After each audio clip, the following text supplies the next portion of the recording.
possible future distribution. So if you don't mind, please select confirm recording when prompted.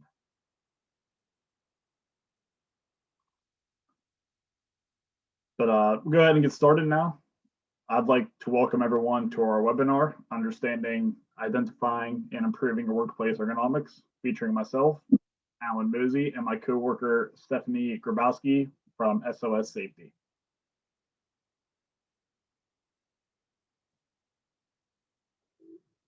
If you're not speaking, please mute your phones so that there's no background noise during this presentation. We are open to answering questions throughout the presentation. If you prefer, please use the comment button on the bottom of the toolbar to submit any questions.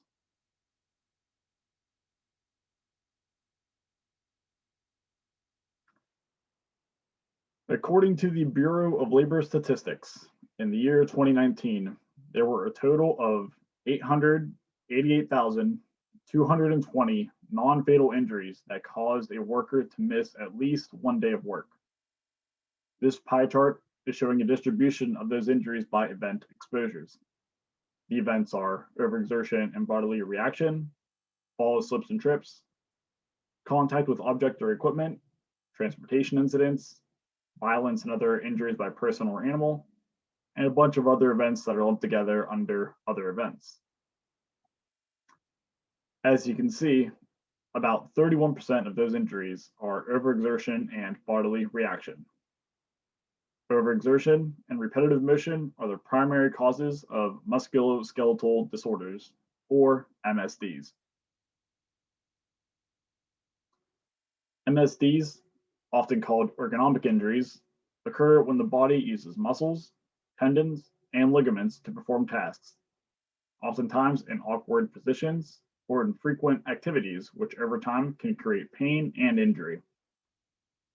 The same statistics that we just shared on the last slide also show that 30% of the total injuries, virtually all of the 31% of the injuries we highlighted on the chart, are classified as MSD injuries. Just to put these injuries into context on how they can affect yourself or your employees, the median day away from work for these MSD injuries is 13 days. So unlike the figure on the right, I want everyone to sit up straight and relax the back at its natural S curve to help eliminate the potential for any ergonomic injuries during this webinar. Before we get started, Stephanie and I just wanted to give ourselves a proper introduction. As I previously stated, we are both safety professionals with SOS Safety Solutions, and both obtained our bachelor's degree in safety management from Slippery Rock University, which is a school located about 50 miles north of Pittsburgh in Western Pennsylvania. I personally have 6 years of experience in the safety industry with a focus on employee injury reduction in the construction industry, retail, manufacturing, and social service. Hi everyone, I'm Stephanie. As Alan stated, we both went to Slippery Rock together. I currently have about 4 years of experience coming from a warehouse industry.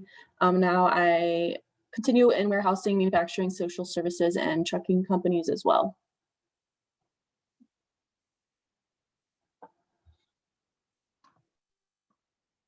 These are going to be the four main objectives we are covering during the presentation. First, we'll work to understand ergonomics and MSDs. Next, we'll take a look at how Osha has impacted workplace ergonomics and how to identify ergonomic problems. Then Stephanie will take us through the hierarchy of controls before wrapping up with ergonomic control methods. All right, understanding ergonomics and MSDs. Very simply, what is ergonomics? Ergonomics is the study of work. From an Osha perspective, it is the process of designing the job to fit the employee rather than forcing the employee's body to fit the job. Designing the job is very broad. It can mean different things depending on the industry. For a manufacturing setting, it can be an improved tool design. For workers in a kitchen setting, it can be a workstation height and layout. Environment, workstation, products, methods, and so much more go into designing the job to fit the employee. The term ergonomics was first coined in 1857 by a Polish scholar. The word comes from the Greek words ergo, meaning work or labor, and nomos, meaning natural law. Here are some other ergonomic definitions you might have seen or heard of. Good ergonomic design makes the most efficient use of worker capabilities while ensuring job demands do not exceed those capabilities. Industrial ergonomics, that's the science of fitting the jobs to the people within an industrial type setting. And office ergonomics, the science of fitting office type workstations to people in an office like setting. A simple way to think of implementing proper ergonomics is make the work fit the person, not the person fit the work. So why is ergonomics important? Overexertion is not only one of the most common workplace injuries, but it is also the most costly. The annual Liberty Mutual Workplace Safety Index documents the top 10 causes of the most serious workplace injuries, those causing an employee to miss 5 or more days from work, and ranks them by the direct cost to employers, which consist of medical and lost wage payments. Overexertion leads the way at 13.1 billion. That is about 24% of the total 55 billion that makes up the top 10 list. Just for context, falls on the same level as number 2 on the list and comes in at around 10.4 billion. Bodily reaction 5th and repetitive motion 9th also cracked the top 10 on the safety index list, coming in at 3.7 and 1.6 billion respectively. One important factor to remember with all 3 of these injury types is that they can be recurring, and pain may not develop until further down the line.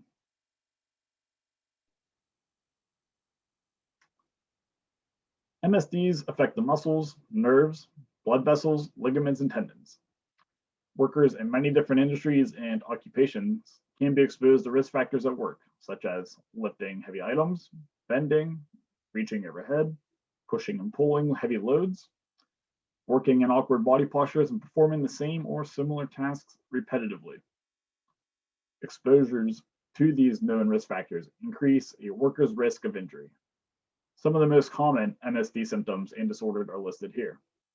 Symptoms can include discomfort, inflammation, swelling, and throbbing. Looking at the disorders, you may have heard a few of these. Carpal tunnel syndrome, for example, is numbness or tingling in the hand and arm caused by a pinched nerve in the wrist. This is very common in office workers. A proper monitor, keyboard, and chair setup will help reduce the likelihood of this disorder developing in that specific setting. Rotator cuff injuries are a result of either a substantial shoulder injury or to degeneration or wear and tear to the tendon issue. Employees who do repetitive overhead activity or heavy lifting commonly experience rotator cuff issues. Just a quick look at one final breakdown of MSD injuries to see what body parts are affected the most. As you can see, back is the most commonly affected body part when classifying an injury as MSD related. That comes in at about 37% of those recorded injuries. Next would be upper extremities, followed by lower extremities. All other body parts coming at 9%.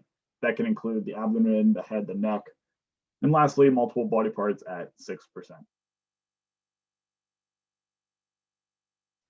Now we'll go on to look on how OSHA has an impact on ergonomics in your workplace industries, and we'll take a quick glance at how to identify some of these problems. After studies done by OSHA estimated that $1 of every $3 spent on workers' compensation stemmed from ergonomic issues, OSHA issued the Ergonomics Program Standard in November 4th of 2000. The new rule generally contains requirements for most non-construction employees to identify and abate ergonomic issues. However, there was a strong criticism by various industry and business groups about the new rule that focused on mandatory compliance, cost, and tension with state workers' compensation laws. As a result, The short-lived standard was repealed 4.5 months later in March of 2001. Since that repeal, OSHA has addressed ergonomics in a number of ways, including issuing guidelines for various industries. OSHA has made it clear that even in the absence of a specific industry guideline, employers can still be cited for a violation of the General Duty Clause. In deciding whether a general duty citation should be issued with respect to ergonomics, OSHA will review the following factors. First, whether an ergonomic hazard exists. Second, whether that hazard is recognized by the employer. Third, whether the hazard is causing or likely to cause serious physical harm to employees. And lastly, whether a feasible means exists to reduce the hazard. On the next slide, I'll read through a scenario of a workplace environment. Look to see if any of these 4 factors could leave the employer in a position to receive a citation under the General Duty Clause.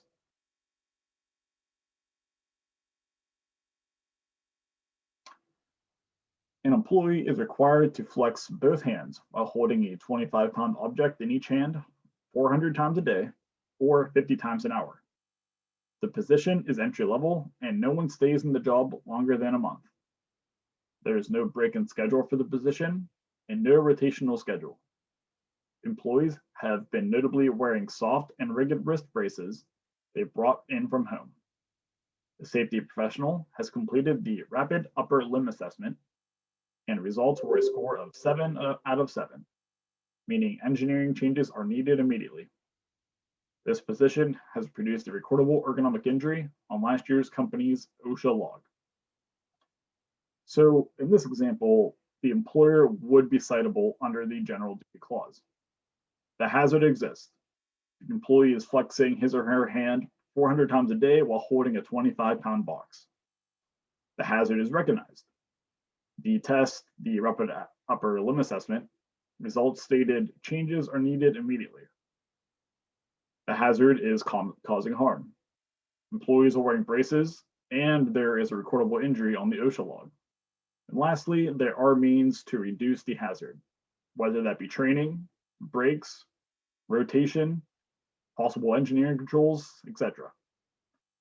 Just a reminder, it is always the employer's job to provide employees a place of employment which is free from recognized hazard, and provide the necessary trainings to do so. And also, OSHA has specifically noted that it will not focus on enforcement efforts against employees or employers who are making a good faith effort to reduce ergonomic hazards. There are plenty of warning signs from employees that something is wrong ergonomically, from the fashion in which they perform work to modifications for the job. Here are a few things to look for when determining if your workplace has an ergonomic problem. First, employees bringing in splints, braces, back belts from home. This is an indicator that the employee is experiencing pain or strain, quite possibly from their specific job task. Employee self-medicating. Maybe you see an employee taking pain reliever daily during lunch if their job consists of any physical movement or activity. Company not able to keep a particular activity staffed. Maybe employees bid out as soon as possible from that position or activity. Maybe there's a task that senior employees simply do not perform. Upon observation, maybe you notice employees shift their work from one hand to the other to avoid overuse of their preferred side or hand. Calling in sick repeatedly in a particular position, or how about a bunch of workers' compensation claims coming from one particular position or activity? Lastly, employees self-modify the task or make their own tools for the job. Maybe the employees add foot, hand, wrist, or body resting place, or physically take unscheduled breaks. Keeping an eye out for one or more of these trends will help you identify an ergonomic problem.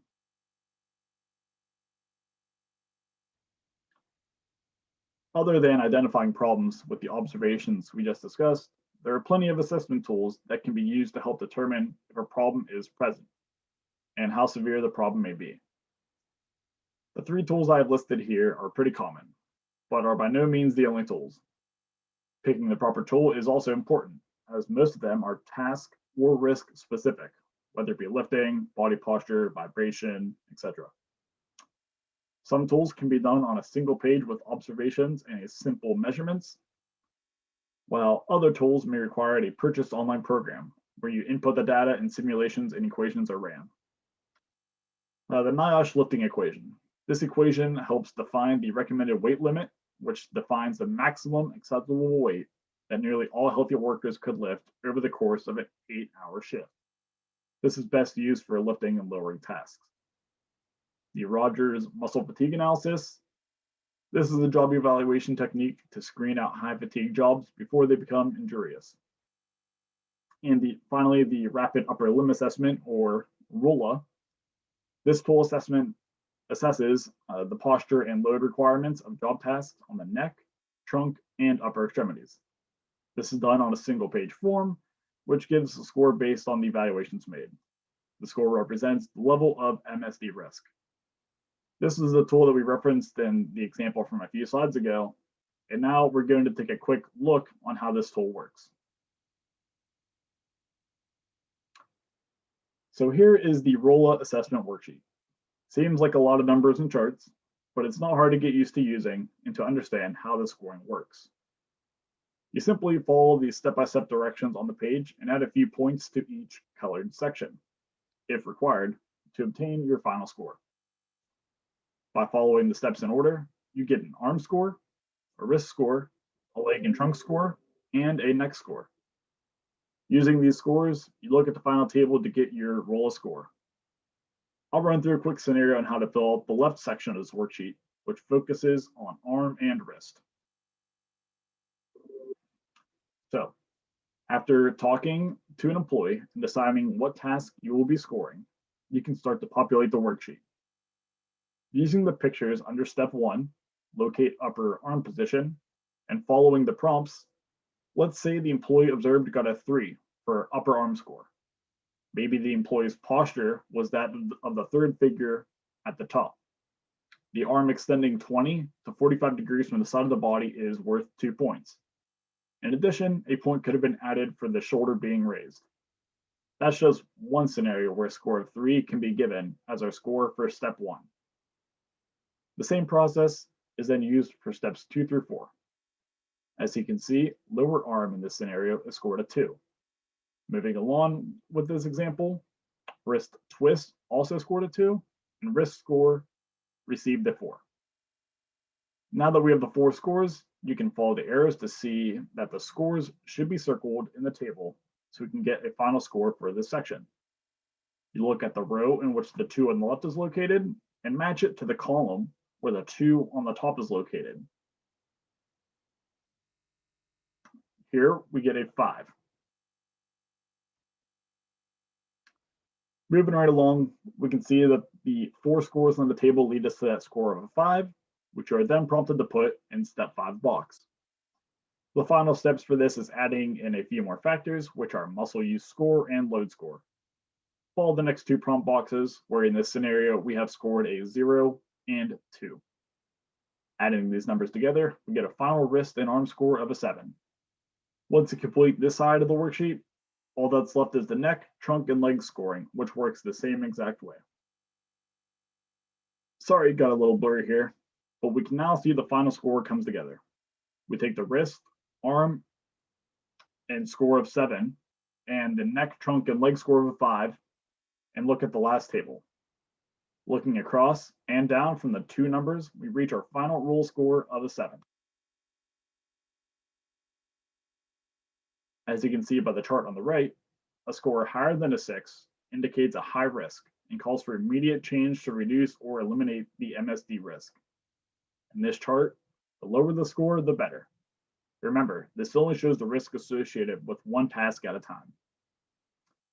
As a follow-up to this presentation, you will all be receiving a step-by-step guide on using the ROLA assessment worksheet that goes into more detail on how to use this tool.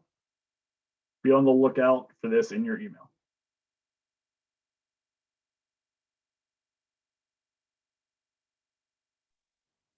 Okay, next we will get into the hierarchy of controls.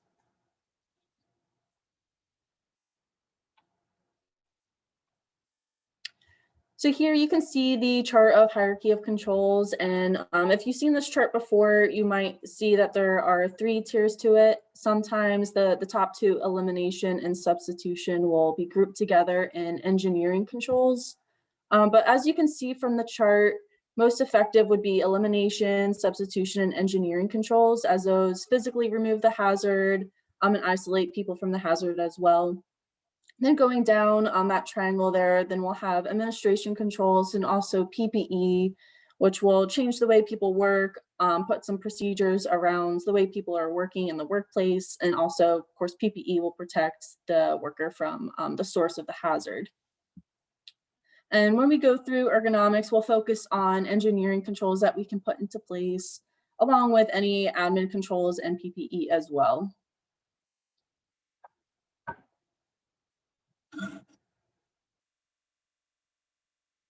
So first we'll discuss engineering controls. So engineering controls are the preferred approach when designing the job to take into account the limitations and capabilities of the work. We have some different examples here of what exactly engineering controls will look like. So one example would be changing workstation design and setup through height adjustable workbenches or relocating tools to reachable distances. As Alan said, we want to make sure that the work is adjustable to the person. So this could include sitting and standing desks in an office space, if that's the type of environment you work in, or setting up your sitting desk in a way that everything is placed in a reachable distance when you're sitting in that neutral position. If you have tools or equipment that are also needed for the job, it's recommended to use tools with longer or thicker handles that require less force when being used, and to use the tools that keep the hand and your wrist in a neutral position. Some examples of engineering controls can include changing the way materials are transported. So depending on your type of industry, you might use a crane to carry a product, or you might use a Hoyer lift if you're in the social service industry to assist a patient or a consumer from a wheelchair.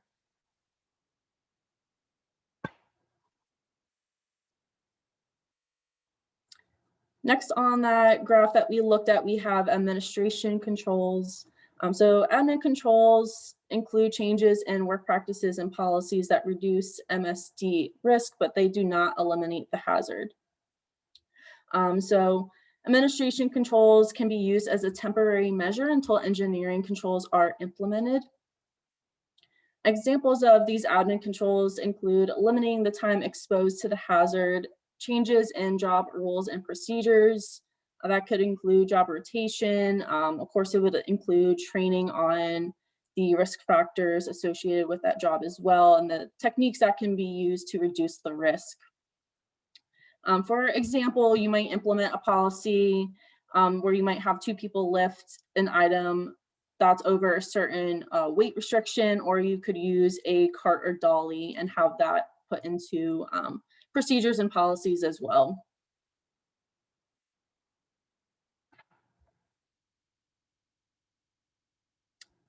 And then lastly, on that graph, we have personal protective equipment. So PPE that provides that barrier between the worker and the source. So some different examples that we have of PPE could include gripping gloves, knee pads, vibration gloves, thermal gloves, lifting straps, shoulder harnesses, and lifting braces. PPE can limit exposure to certain ergonomic hazards such as vibration, also any cold exposures that you might have in the workplace.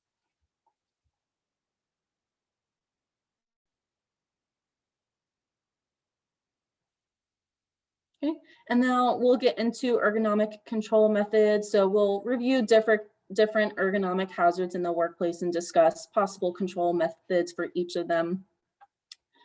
So the first control method that we have here is the physical ergonomic hazards that you may have in the workplace.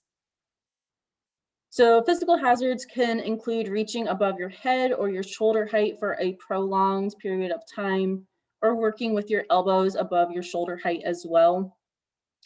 And working with your hands and arms above head or above shoulder height can restrict blood flow and result in nerve compression. which can result in those MSD injuries. Examples of this type of work could include maintenance or repair work above head or at a shoulder height, or other job tasks that require you to be in this position throughout the day. You can see in those pictures below, we have a maintenance technician working above height. So in those awkward positions, we do tend to see maintenance working at awkward, heights a lot. Also, we have someone offloading a truck, his arms above shoulder height there. So you can see different hazards that could exist. Solutions for this hazard should reduce reach distances, which may include platforms or step stools, allowing for easier access to items. So as we discussed, making the job more accessible for the person. So anytime that we can move the work closer to the person, if possible, we want to try to do that. You can also utilize equipment to raise or lower items, or move them closer to the worker. So those could include things such as gravity feed racks. It could also just be as simple as tilting a crate or tilting a gaylord to allow easier access to reach items, so that we're not working in these awkward positions overhead.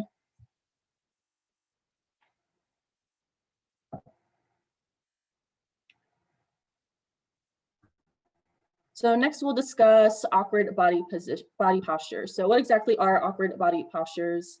So those can include working with your neck bent more than a 30-degree angle, and squatting or kneeling for a prolonged amount of time. Going back to that RULA assessment that Alan showed, it shows, that awkward neck angle that you can have. So that would be more than a 30-degree angle. If you see people working with their neck bent like that, that would be a sign to you that there might be an ergonomic risk there. Neck bending is common in jobs like office work, when you're at a computer. As you can see in the picture, someone who's at an office desk, she's in a medical office, bending down, looking at her work below. Again, maintenance work a lot of time is in these awkward positions. And adapting to your work can mean you have to squat or kneel to get to the level of your work to keep your back straight. However, sometimes when we are now squatting or kneeling to adjust to our work, that can create additional stress on our body as well. So some solutions for these awkward body postures are to raise or tilt the work for better access, use a tool for ground level work. We might be wanting to kneel on a step stool or something like that, using tools with longer handles, alternate between squatting, kneeling, or bending if possible. And if you do work in an office setting, it's recommended that the top 1/3 of your screen is at level with your eyes.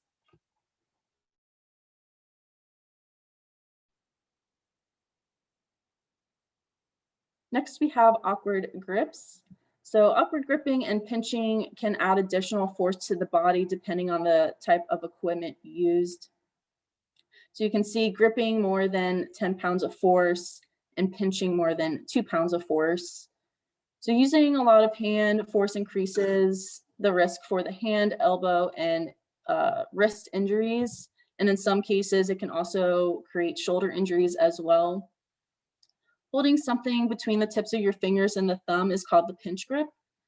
This type of grip uses very small muscles in the hand and wrist. So holding onto something that's, even 2 pounds can be a risk for injury if it's done more than 2 hours a day. Because you can't get as good of a grip with your fingertips as you would with your whole hand, you tend to use more force when you're holding onto something than just the weight of the object. So when you grip something with your whole hand, you're able to use larger muscles in your forearm, and this will give you a grip that's 5 times as strong as the pinch grip. Ways to limit some of these awkward grips are to reduce hand carrying stresses through the design of the work layout that reduces those hazards. If it's possible, it's recommended to use ergonomically designed tools and aids. Some of those things could include friction reducing aids on the fingers to reduce the amount of force exerted if you do have that pinch grip.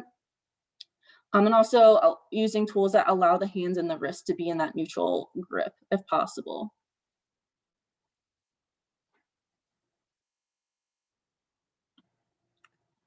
So next we have repetition and localized pressure. So most common where you'll see that repetition is any keyboard work, anything that you're doing more than 2 hours a day of repetitive task. Um, Localized pressure also presents a hazard on the body if it's pressed against a hard object or a sharp edge.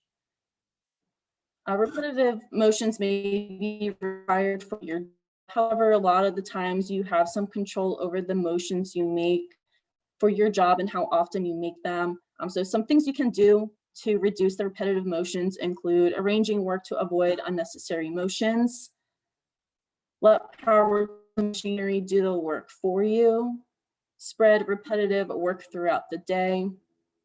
And that might include taking pauses, taking stretch breaks. If you can rotate tasks, if possible, that would be beneficial as well. Changing hands or the type of motion that you're using, and using pads or ergo mats if you are at a standing work position, or if you're working at a desk, having some type of pad placed on that sharp edge to eliminate that localized pressure hazard.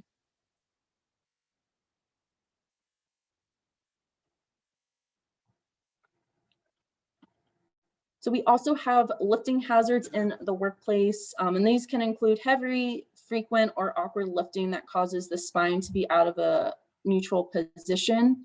Lifting unstable or moving objects creates an additional hazard as well. So you can see in the picture, if you are in social services, your employees are exposed to that hazard every day, helping consumers or patients from a wheelchair, from their bed. Also, in other industries, just something as simple as lifting a box can have this lifting hazard as well. So some ways to limit the lift hazards include enforcing lift plans, minimizing lift distances, position materials to your power zone level. So that would be anything, from about around your waist would be your power zone. Avoid manual lifting when possible.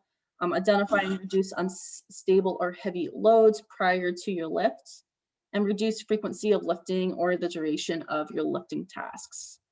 And it's always recommended to use proper lifting techniques to reduce the lifting hazards. There will be a slide coming up that will go over exactly what proper lifting techniques look like.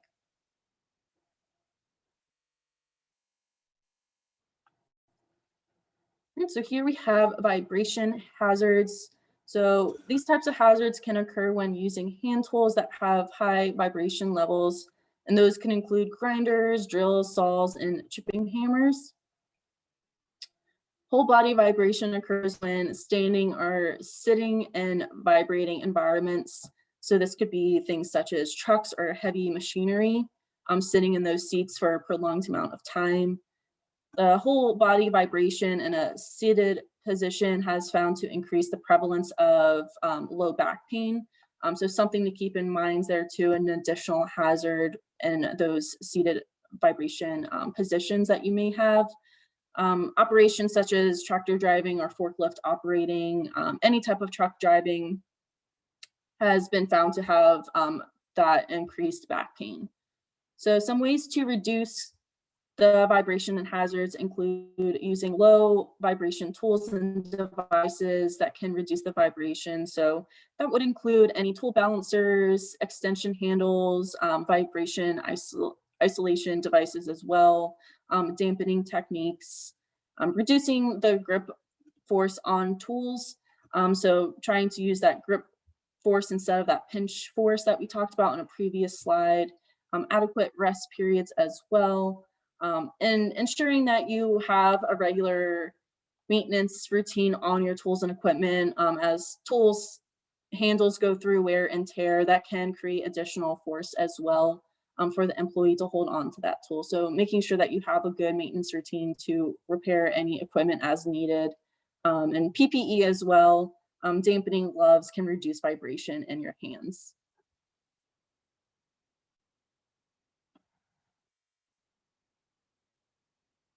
So here we have those proper lifting techniques.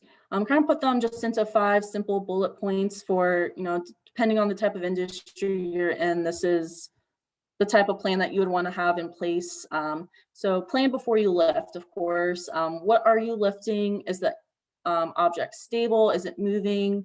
If it's a box, you always want to try to test the weight of that box before lifting. That way you know approximately how heavy it is, if you might need a second person. So 2, communicate your lifting plan to your coworker or client. So if it's something that does require a 2-person lift, making sure that you are communicating with all parties that are, involved in that lift. So letting your coworker know exactly what the plan is. And if you do have a client, if you're in social services and you're planning to lift this person from a wheelchair to a bed or to another chair, communicating with that client if they're, they're able to understand. That way they know exactly what's going on as well. 3, lifting with your legs and keeping your back in a neutral position. So key when, any type of industry you're in, whatever you're lifting, you always want to make sure that your back is in the most neutral position as possible. 4, are there any tools to help us assist with this lift? Sometimes we might have Hoyer lifts, we might have cranes. We want to make sure if there is a tool in place that we should be using, that we take the extra time to use that tool. We also might have some type of cart or dolly that we can use to help transport if it's a heavy box, making sure that we use the tools that we have provided to us. And 5, again, making sure you test the weight of that object prior to the lift.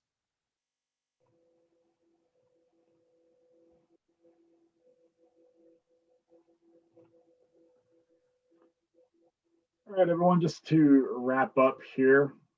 First, I spoke about the MSDs or ergonomic injuries and how they result in 30% of injuries involving days away from work, with a median days away being 13 days. Remember, under the general duty clause, OSHA will cite employers who are failing to make an effort to reduce ergonomic hazards. Lastly, I went over identifying ergonomic issues and how it involves keen observations and identifying warning signs early on. Using the hierarchy of controls when correcting ergonomic hazards, starting with eliminations and those engineering controls that we discussed. Also, with any job task, the most efficient way to avoid MSD injuries is to complete the task in the most neutral body position possible.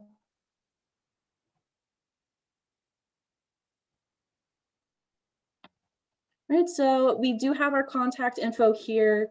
If anyone needs any further instruction or more questions more specific to your industry or job tasks that you have at your workplace, here's our contact info. Feel free to reach out to us. Also, be sure to leave us a Google review. We're always asking for reviews to get feedback. And I do believe the first 2 people that do leave a review will get some type of gift. That might be a gift card. Don't quote me in case I'm wrong on that, but the first 2 people will receive something. All right, everyone. I think we Just did like to have thank everyone for questions. joining. Sorry, Steph. Just want to thanks everyone for Oh, you're good. joining. Hope you have a nice rest of your day. And like Steph said, please feel free to reach out to us with any questions, comments, or concerns.